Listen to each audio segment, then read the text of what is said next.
ഇന്ന് ഞാൻ ഉണ്ടാക്കാൻ പോകുന്നത് കോളിഫ്ലവർ തോരനാണ്. അതിനു വേണ്ടി ഞാനൊരു മീഡിയം സൈസ് വലിപ്പമുള്ള ഒരു കോളിഫ്ലവർ എടുത്തിട്ടുണ്ട്. ഇനി ഒന്ന് ഇത് ചൂടുവെള്ളത്തിൽ ഇട്ടിട്ട് ഒന്ന് ഗ്രേറ്റ് ചെയ്തെടുക്കണം. അപ്പോൾ കോളിഫ്ലവർ ഒക്കെ ഗ്രേറ്റ് ചെയ്തെടുത്തിട്ടുണ്ട്. ഇനി തോരൻ ഉണ്ടാക്കാം. പാൻ ചൂടാക്കാൻ വെച്ചിട്ടുണ്ട്. പാൻ ചൂടാക്കി കുറച്ച് വെളിച്ചെണ്ണ ഒഴിച്ചു കൊടുക്കാം. ഇനി അതിലേക്ക് 1 ടീസ്പൂൺ കടുക് ഇട്ട് കൊടുക്കാം.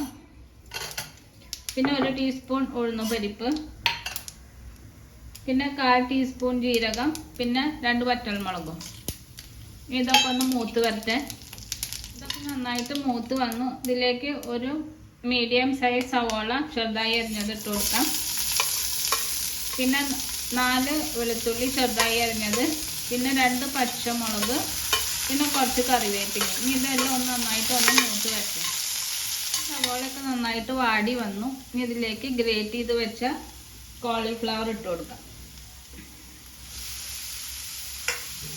ഇനി ഇതൊന്ന് നന്നായിട്ടൊന്ന് മിക്സ് ചെയ്യാം. ഫ്ലവർ ഇട്ടിട്ട് നന്നായി മിക്സ് ചെയ്തു. ഇനി പൊടികൾ ഇട്ട് കൊടുക്കാം. 1/4 ടീസ്പൂൺ മഞ്ഞൾപ്പൊടി, പിന്നെ കുറച്ച് മുളക് പൊടി ഇട്ട് കൊടുക്കാം. 1/4 ടീസ്പൂൺ മുളക് പൊടി.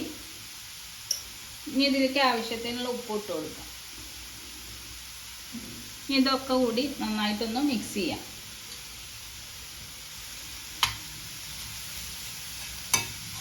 പൊടികളൊക്കെ ഇട്ട് നന്നായിട്ട് മിക്സ് ചെയ്തു.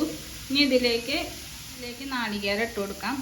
1/2 കപ്പ് തേങ്ങ ചിരകിയതാണ്, അത് ഇട്ട് കൊടുത്ത് നന്നായിട്ട് മിക്സ് ചെയ്യാം. നാളികേരം ഇട്ടിട്ട് നന്നായിട്ടൊന്ന് മിക്സ് ചെയ്തിട്ടുണ്ട്. ഇനി ഇതൊരു 2-3 മിനിറ്റ് ഒന്ന് ആവിയിലിരുന്ന് വേവട്ടെ. എന്നിട്ട് 2-3 മിനിറ്റ് കഴിഞ്ഞുണ്ട്. ഇനി ഇതൊന്ന് തുറന്ന് നോക്കാം. കോളിഫ്ലവർ തോരനായിട്ടുണ്ട്. അപ്പോൾ എല്ലാവരും ഉണ്ടാക്കി നോക്കണം.